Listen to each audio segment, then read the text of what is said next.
Aloha, this is Kirsten Baumgart-Turner, and we're having today's show on Sustainable Hawaii.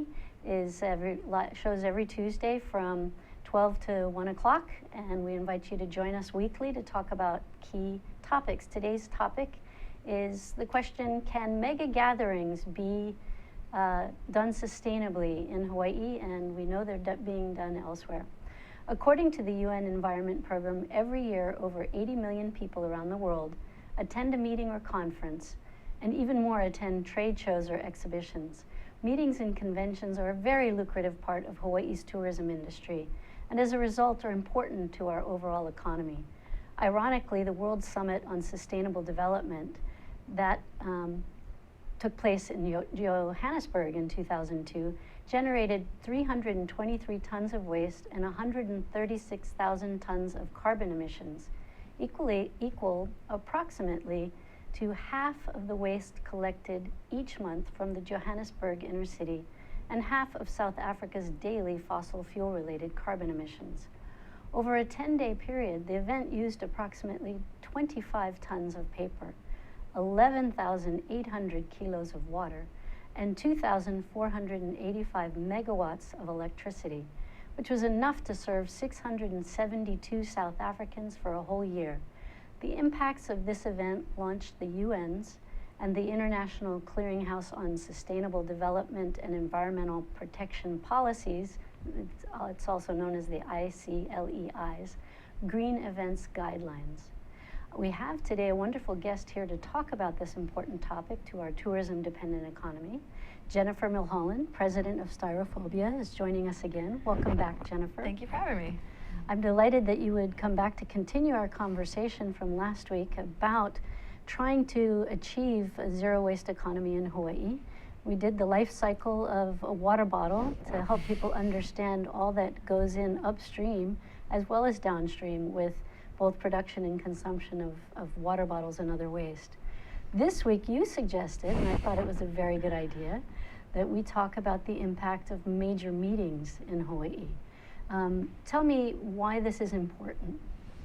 It's extremely important on a general scale because of all of the impacts that come along with events, which we're definitely going to dive into the rest of the show. But on a specific level, it's important to Hawaii because we have that additional factor of being about 3,000 miles from the nearest port. So every consideration that other events take into account when they're considering how to mitigate some of their impacts is a lot more difficult for us because we have to import, even if we import something that's considered more sustainable, like I said, we'd still have to import it. Right. So there's that lingering question of, even if you're ordering, something that's a better alternative, is that canceled out by the fact that you have to ship it another 3,000 miles? Ship it or fly it, and both ways it's consuming fossil fuels. Absolutely. Absolutely. So one of the interesting things I looked up on the internet, which is always so helpful for all of us, is that there is actually a green event guideline that the UN Environment Program put out, and it's supported by ICLEI. And I wanted to read through just a couple of those guidelines and then have you comment on some of those aspects. Actually, do you mind if I just want to point out something real quick before you go over that? It's interesting, there's not actually, among the events groups, there's actually a lot of organizations that guide events and conventions and things like that, but there's not actually a set mandate or requirement that events take a look at their environmental impacts. So there are multiple groups that advocate for this, and if I can, let's see. There's a couple groups, there's several certifications worldwide. One is called the ISO 20121, and there's also a Convention Industry Council, APEX and ASTM Green Meetings and Events Standards. And there's also additionally groups, meeting professionals, Green Meeting Industry Councils. There's a lot of entities that are available and have resources available to create green meetings, but it's very important to understand that meetings and conventions aren't required to do anything. Right. So because of that, there's a lack of information of baselining about understanding how much waste you're creating, understanding how much electricity is being used in association with your event. So I just really want to point that out first before we go into discussing what can be done. Right. It's a great point in that although all these guidelines are here, we may not have any kind of regulatory mechanism, or even a lot of event organizers don't know how to do it and don't know how to measure their impacts so that they can baseline and reduce. Absolutely. And even if they want to, if a group can come together and decide that they want to do these things, but you're very limited by budget. Right. You know, you may have all these goals, but you can't actually achieve it because of right. So financial hopefully restraints. today we're going to help shed light on some of those things, Yeah. so that organizers will have some resources to go out and do a better job. Absolutely. So I'm just going to share a couple of the guidelines that the UN Environment Program, it's called their Sustainable United Nations Unit, Green Event Unit. So number one is emissions of greenhouse gases, which we would expect, so such as CO2, are minimized, and unavoidable emissions are compensated for. And another, of course, is natural resource consumption, including water and energy, is minimized, and demand is adapted to available local resources. That's one of the key things I see throughout this, is they're trying to shift use of resources to within the 100 miles locally. A third is waste generation is avoided wherever possible, and remaining waste is reused and or recycled. And then a fourth is biodiversity, water, air, and soil resources are protected, and minimal environmental damage is caused while preparing and implementing the meeting. That's just half the guidelines, but there's plenty to chew on. Absolutely. In there. One of the things I like is that they're really trying to divert away from what do we do with the waste, instead, how do we not create the waste? Absolutely. And what are some of the ways in which you think that is most effective? In terms of Not reducing, creating not the creating waste. it. Well, the big part of it is, like I mentioned before, baselining, understanding where it's coming from, not just what you're doing with the waste once it's gone, because there's two different ways to look at it, or two different things to look at. Do we make it more sustainable what we do with it after it's created, or do we actually look upstream and not create it in the first place? Right. So there's two different approaches, or you can do both. So like we've talked about before, it makes absolutely the most sense to never create the waste to begin with. So a big part of that is procurement. When you get your groups together to organize your events, you look at your procurement, like what are we actually buying, like how much packaging comes with it, and you actually set in place policies for your host committee. People have different jobs, different responsibilities. You make it clear that it's a priority, that we're not going to produce this waste to begin with. So when you make your purchasing and you make your decisions about what we're bringing in, make sure that their waste is minimized. Make sure the packaging is minimized. If possible, get it locally instead of having it shipped. And some of the things that people use in meetings that they could produce or, procure locally are, for example, the eating utensils for the luncheons and the meetings. And I know Styrophobia began its life in producing those, or at least distributing, selling those. Mm-hmm. Tell me a little bit about what Styrophobia was doing. Well, basically, Styrophobia, when it first started, was attempting to offer an alternative to all the disposable plastic cutlery that's being disposed of here and shipped in. And that's something that Styrophobia dealt with as well, is even though they're offering compostable alternatives, they still have to import them in. So they would get disposed of in landfills, and ideally they'd be disposed of in composting facilities, but because they're still getting thrown away or burned, we're still having some issues with that same consideration. So even though Styrophobia's model was selling compostable alternatives, what we still pushed initially was that don't use it to begin with. Bring your own utensils, bring your own plates. And it may seem kind of a ridiculous thing, but if you actually get into the habit of doing it, it becomes very effective. And in regards to events, there are actually industries here that offer, you can rent utensils, you can rent the ability to have utensils and plates brought in and taken away. So it's not impossible to have. Now, is that a lot more costly though? It can be. Yeah. So some things like the Honolulu Convention Center, for example, they have washing machines in a house, so they have an option to use reusable cutlery instead of disposable. So at least it's an option. So it's something to be looked at least when planning an event. Right. And I know that Styrophobia was also helping to distribute compostable plates and utensils. Absolutely. And there are still sources to do that in Hawaii, correct? Sources as in for feedstock? To purchase biodegradable, compostable utensils and plates. Absolutely. Actually, every single distributor on the islands that carry conventional plastic single-use cutlery or plates, they also offer compostable wow. alternatives. That's great. And several local stores actually have them on shelves, but typically you get them through a distributor. I know one of the ones that I love receiving, because I actually could reuse it many more times at home, is the leaf product that's made of bamboo. It actually, you feel like you're using a natural product right off the tree. Absolutely. Yeah, and aren't there some that are derived from the coconut fibers as well? Yes, there are. Yeah, and that's really coming right back to our native Hawaiian roots, because so many of those natural elements were the plates and cups that people used and then composted and reused. Right. So, I mean, not reused from the compost, but from the tree that grew. Yeah. Right. And it's interesting looking forward because, as I mentioned, even for the sustainable alternatives like compostable plates and cutlery, we're still facing that import issue. But we're definitely still looking at producing it locally, because that would be ideal, right?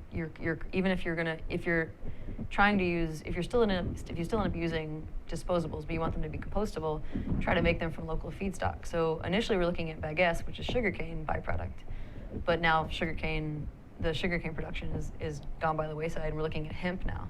Hemp is definitely becoming a more visible alternative, and hemp actually makes a better feedstock for creating these compostable materials. So we're looking at more at that now. And I know there's a big movement in Hawaii, and I know Senator Gabbard is one of the people behind it, as well as Representative Thielen from Kailua, that have been pushing hemp for a long time. Right. What's the status of the legislation, do you know, to make hemp production legal in Hawaii? I don't know the latest hearing. I do know that there are a couple bills that are actually trying to be stopped, which would allow, which would in effect just keep A&B, Alexander Baldwin, and HCNS the sole. They would extend their water lease basically, so it would kind of limit the research being done to Alexander Baldwin's land and keep it from research being done in other parts of Maui specifically. So I know there's definitely some action being taken right now against that bill. But as for industrial hemp research, I'm not positive where the hearing stands. Yeah. Maybe that's for another show. Sure. Well, we need to take a break, but when we come back, I want to talk a little bit more about the pros and cons of some of these different technologies, because recycling or hemp or bagasse production also have some negative sides. Sure. So we'll be right back with Sustainable Hawaii and Jennifer Milholen.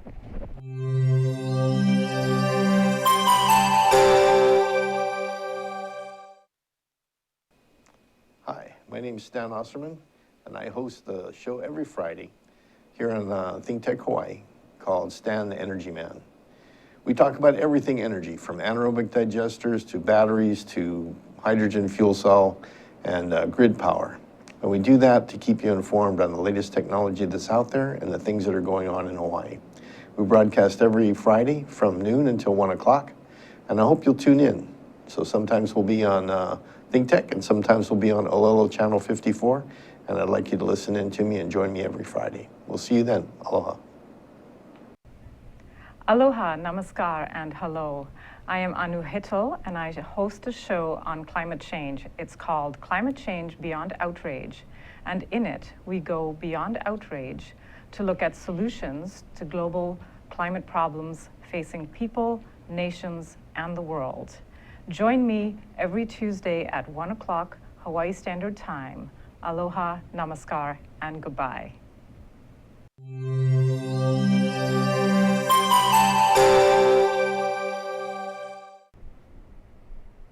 Hi, we're back with Sustainable Hawaii, and we're talking about the potential sustainability of mega gatherings on Oahu with Jennifer Milholen. And Jennifer, we left off talking about the pros and cons of creating bagasse-derived disposable and compostable plates and utensils. And one of the things that I read about was that actually in Oregon, in Portland, Oregon, I don't know if it's throughout Oregon, they have now shut off, they're no longer allowed to put in their compost facilities and their solid waste disposal areas the bagasse-derived utensils.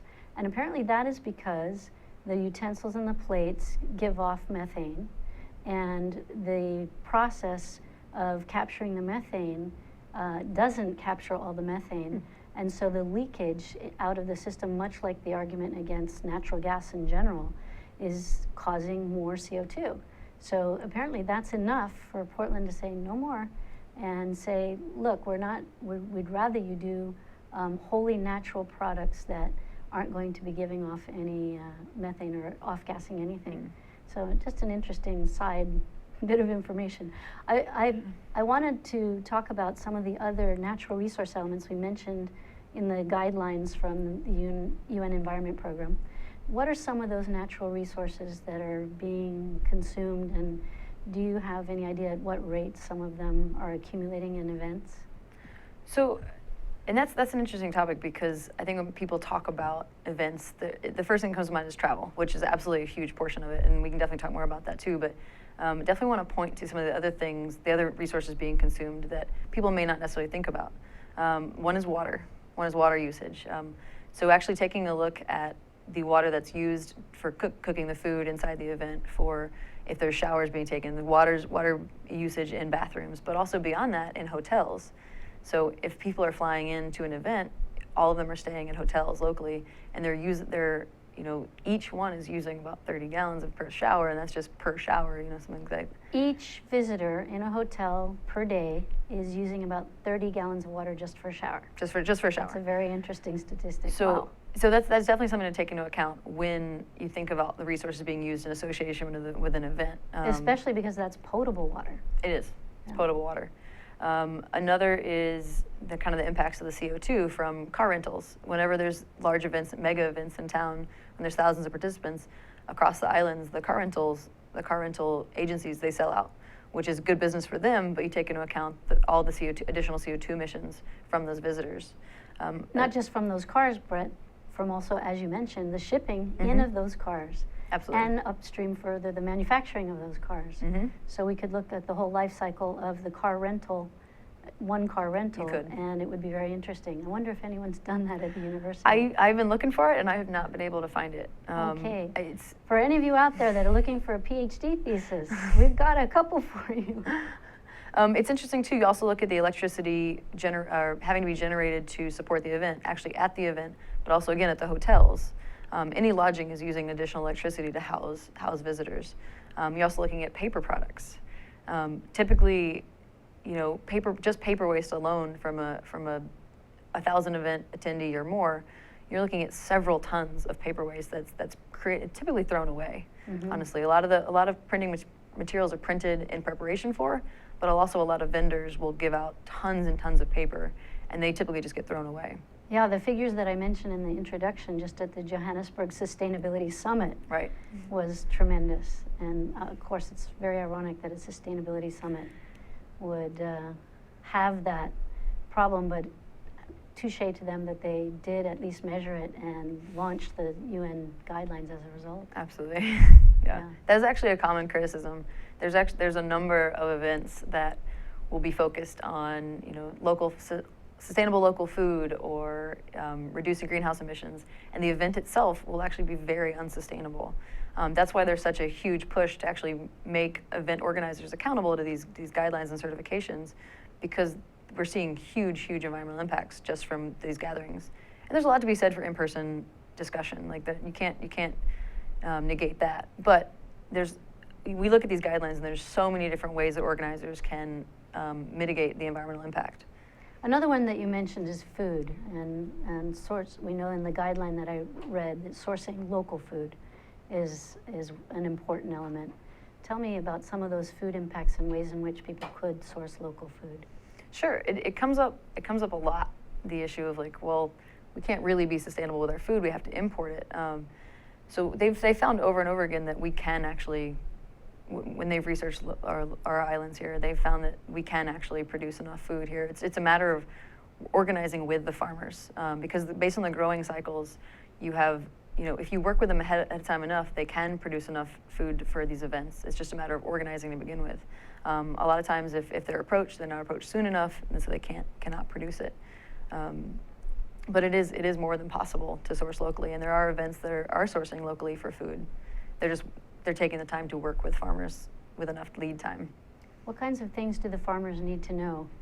For example, the number of participants coming and whether or not they're going to do a high-end meal that requires, certain elements, and they can plant for that.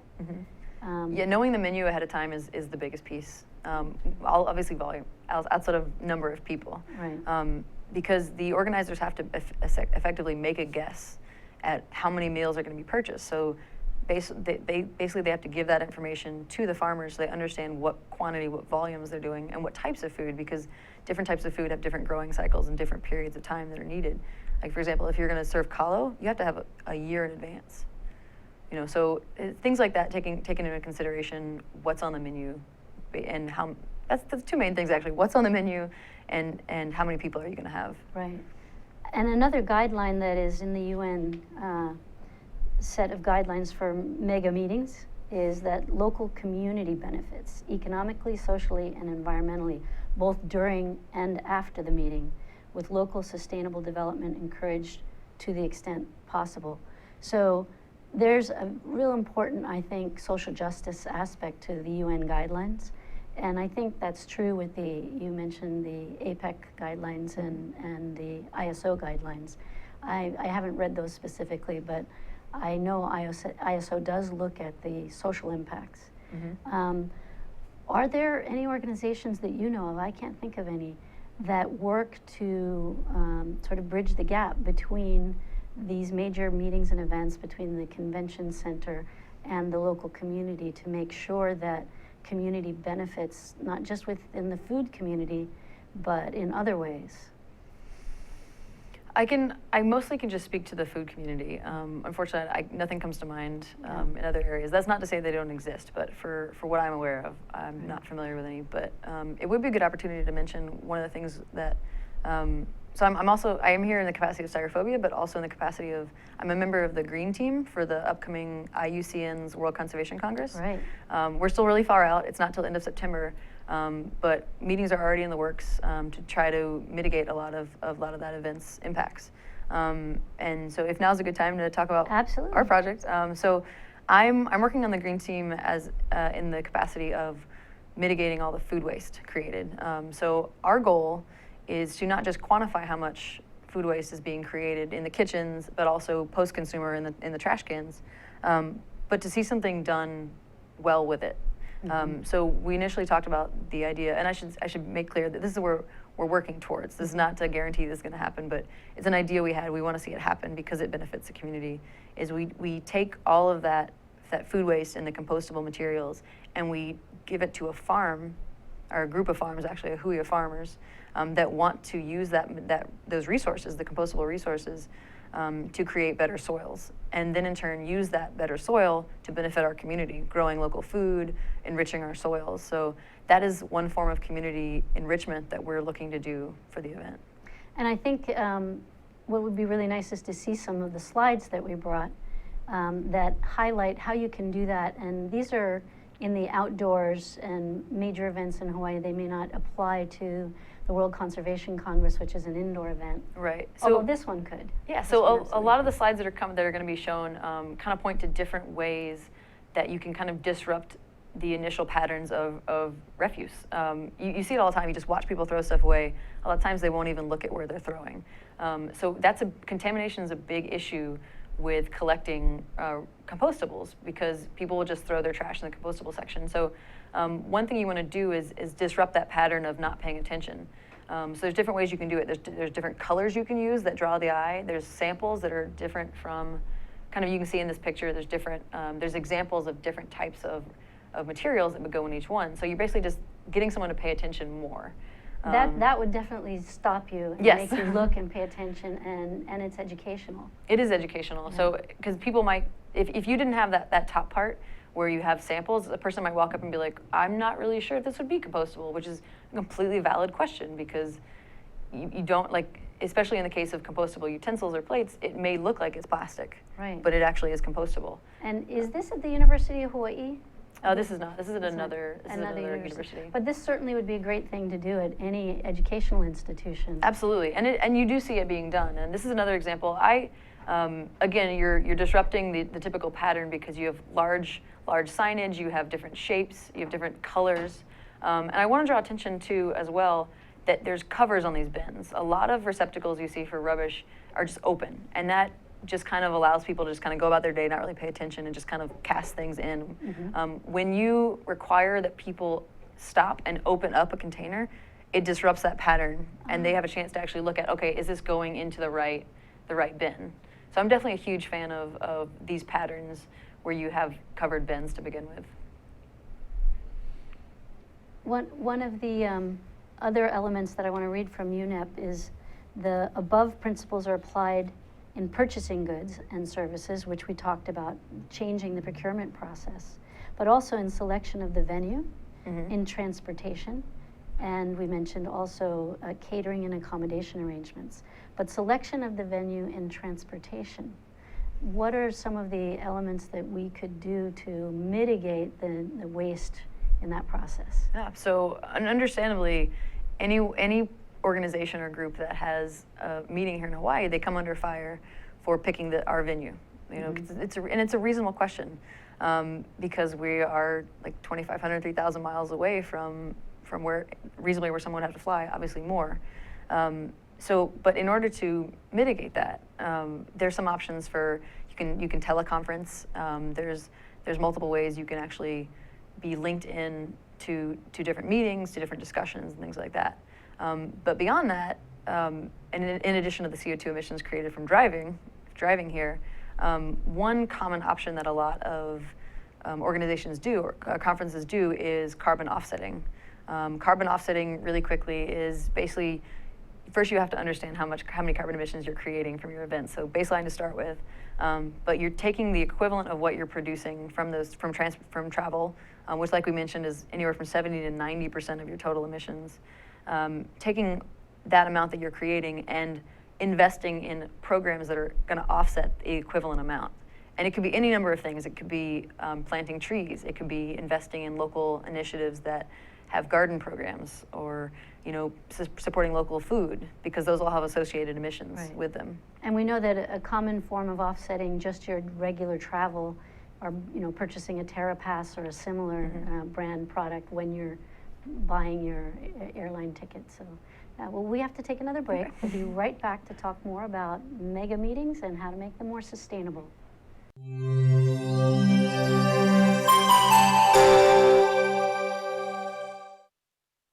Aloha, this is Maria Mera, and I'm here to invite you to my bilingual show, Viva Hawaii on Think Tech Hawaii, every other Monday at 3 p.m.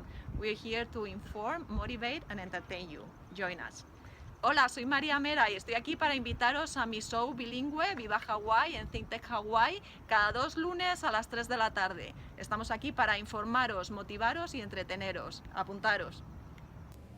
Aloha! Hello, my name is Patrick Bratton. I'm host at Global Connections here at Think Tech Hawaii. We broadcast live every Thursday at 1 p.m. We bring Hawaii to the world and the world to Hawaii, talking about international events and various things of interest to the audience. Please join me. I look forward to talking with you and having you get to meet some of my guests. Aloha. Aloha! How you doing? It's me, Angus McTech. Wishing you to welcome and join us to see us on Hibachi Talk on Think Tech Hawaii. Join my co-hosts, Gordo the Tech Czar and Andrew the Security Guy, every Friday from 1300 to 1345. We look forward to seeing you. We'll talk tech and we'll have some wee bit of fun. And remember, let your wing gang free wherever you be. Aloha!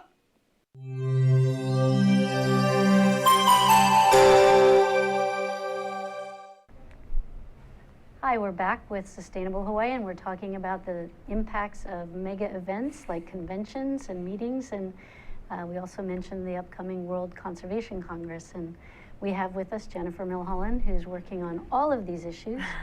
And one of the things that we have been looking at are the UN guidelines for more sustainable or green events. One of the other guidelines is the awareness of participants, staff, service providers, and the local community in the sustainability issues is increased. So with the greening aims and measures communicated clearly to all. So that's leaving a legacy. So that's a tall order to ask conventioneers and people, companies that put on events, to leave a legacy in every place that they are. And you mentioned that you're looking at that with the Green Team of the World Conservation Congress. What are some of the legacy projects that you might think of or have you heard of Sure. And some of the things that we've investigating, and I should clarify that, not clarify really, but state that the IUCN has been really great about coming to us with their intentions and saying we want to mitigate as much of our impact as possible, if not create regenerative systems in our wake. So they've stated that they want to try new things, and in the process create programs that are going to last. Like essentially, they just don't want to walk away and then have it just be a one-time thing. Right. So the convention center has actually been really great to work with because they've been very open to, taking a look at some of the things we're proposing and really looking and seeing if we can do these pilots and these demonstration programs, and if they work really well, then they're talking about continuing to use them long after the convention the Congress is over. So a couple things, we're looking at recycling programs. They already have a really great recycling program. The staff there does a great job diverting recycling, but we're looking beyond that about not creating recyclables to begin with. Exactly. That's a part of what we're discussing, and they've been very open to that. So if that actually works out well, you could see events popping up in the future where they're not offering plastic water bottles for sale or plastic sodas for sale. They're offering dispensing stations like water coolers, or if they want to have soda, like soda dispensers. It's one of the things I'm delighted at our convention centers, that there are the water coolers with the cone paper cups to be. It makes it, I think they have them outside of all the meeting rooms, which is really exciting. Yeah.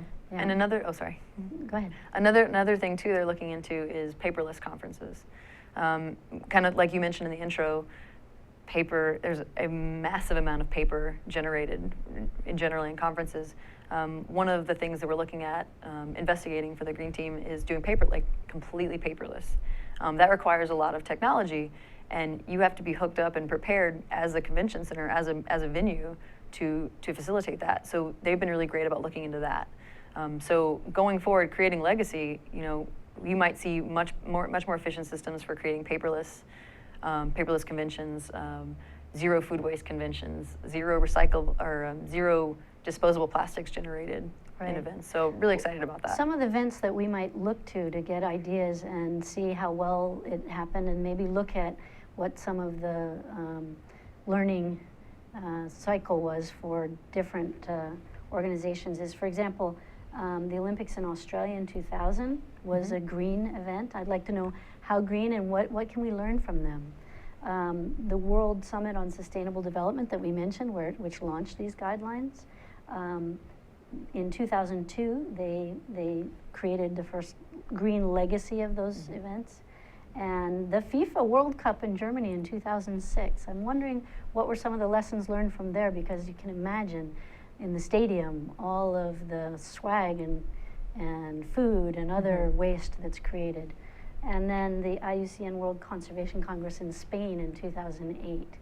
So I challenge our listeners to go online and look and see what some of the lessons are from those events and how successful they are. And maybe you can find where we could not, the baselining for what was the waste created and what were the energy saved, for example. We have a lot of digging to do in this subject. There's a lot of information out there on how to make events sustainable, but a lot less information on actually what are the baseline numbers about what's being generated from events, because it does take a lot of effort to do that. So there's a lot more to find out about what's actually being created and the environmental impacts. One of the interesting things that's happening in the legislature right now is trying to do integrated waste management plan. I know there's a bill. I don't think it's had a hearing yet. But what is that integrated solid waste management plan proposing to do? So it's the bill that's in this that has passed over to the next house. The next body is basically asking for funds to update the integrated solid waste management plan. Each county has one, but it hasn't been updated in quite a while, and the local agencies want to kind of revamp it and look again at priorities. So essentially what they're asking to do is get the funds to get the staff and the resources to update the plan and take a look at where our priorities are, in terms of waste management, and that's obvious, but managing food waste and managing recyclables. Would it make sense to have local processing for those things? Things like that they want to investigate, but they need the funds to do it. There's a great deal of technology that has come into being since the last integrated solid waste management plan. So I'm sure that there are a lot of savings there that we hadn't thought about. Absolutely. Yeah. So in terms of the guidelines, the last one that I want to mention is the local hosts, regional and national authorities, sponsors, citizens groups, NGOs, business and technical experts are involved to the extent possible in order to comply with and support the above stated principles. So it's important to engage the entire community according to the UN Environment Program guidelines. And I do understand from folks that we've had on the show and the little bit that I'm connected with the organizers is that there is a tremendous effort going on with the World Conservation Congress to incorporate all of the community in Hawaii in this humongous effort. Some of the organizations are Hawaii Green Growth. I know that they have created the dashboard for measuring and baselining so many of these things, and we're on to the third element of that dashboard in measuring our baseline for Hawaii. And of course, other organizations that are doing that, Blue Planet has done a lot of that. They have their energy monitor that they love to take down to the Capitol and at all events, and I'm sure they'll be having it at the World Conservation Congress. What are some other organizations that are involved that, besides styrophobia? Sure. There's actually a lot of really impressive organizations locally that are tackling mitigating environmental impacts of events. Sustainable Coastlines Hawaii does a really great job. They're very proactive about reaching out to event organizers and telling them what some of the options are. On the slides right now, you can see one of their waste diversion stations. So again, like we were talking about, they're using a strategy of making it far more visible. So if you're walking by with your rubbish, you're forced to kind of ask yourself, okay, wait, which bin does this go in? And then, so they take a lot of effort and responsibility in diverting it responsibly, and keeping things separated. So they do, you can go to their website too, Sustainable Coastlines Hawaii. They have a lot of really awesome programs going on. Kokua Hawaii Foundation also has some really impressive programs to. I think we have a slide for Kokua Hawaii too. Yeah, there's some of them, little pig food for compost and other compostables and recyclables. And again, same strategies, colorful. They're separate from they look different from your normal refuse stations. Again, here's some more examples too. Again, the closed bins. There's examples. It gives users an opportunity to see where things should be going and kind of and be educated in the process. But yeah, Kokua Hawaii Foundation, they do a lot of work as well in terms of waste reduction and being a part of events where waste is diverted appropriately and responsibly. And another way of diverting, when I looked at the pig waste bin, and that's obviously very attractive because it gets kids to say, oh, I'm feeding the pigs. And adults, because the beach was with both adults. But another that you've mentioned often is how to source locally. And I know that there's, in the legislature as well, part of the, I believe one of the bills that's out there is on procurement of food for the schools locally, right? Isn't one of the issues that the regulations that we now have in place for procurement for the Department of Education makes it difficult to access local food? I'm not familiar with that bill, actually. I would hesitate to speak on that. That's okay. I pulled it up here, and it says to support local food procurement by state programs and facilities by establishing an alternative method of procurement that may be utilized to further public policy and the procurement code. This has the potential to increase local food purchases and production at schools.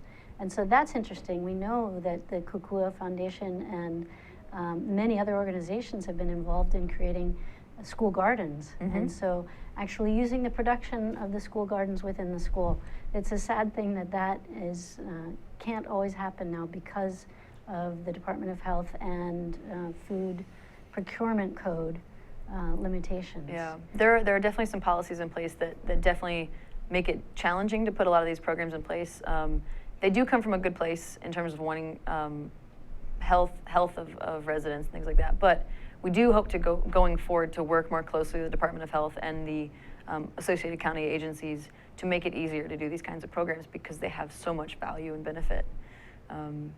But yeah, it's all part of a big closed loop cycle. You know, we want to divert the waste from the compostables and food waste from these events to go to local farms, to create local soils, to create local food. We want to keep seeing that happen over and over again and replicate it in different iterations that work for different regions of Hawaii. Absolutely, and I know, excuse me, I know that there's a big initiative which the hotels have been taking advantage of for quite a while to source locally in their restaurants. Mm-hmm. And indeed, it's become quite the elegant menu to state specifically where the food is coming from. Absolutely. And the hotel industry is also involved in supporting the World Conservation Congress to a great extent. And I'm very excited that we're going to have on the show soon several of the general managers and sustainability coordinators for some of the major hotels in Waikiki. Mm-hmm. And we need to make sure that we acknowledge all that they're doing, and particularly their interaction with the community in developing legacy through what they do. Yeah, absolutely. Well, thank you, Jennifer, for coming on today. And I know we're going to see you again because you have so many more ideas in helping us to minimize our waste and how we can get to a zero waste economy. Yeah, I look forward to it. We'll see you back, and we'll enjoy having Jen on, and have you all tune in again to Sustainable Hawaii next Tuesday at 12 noon. Aloha.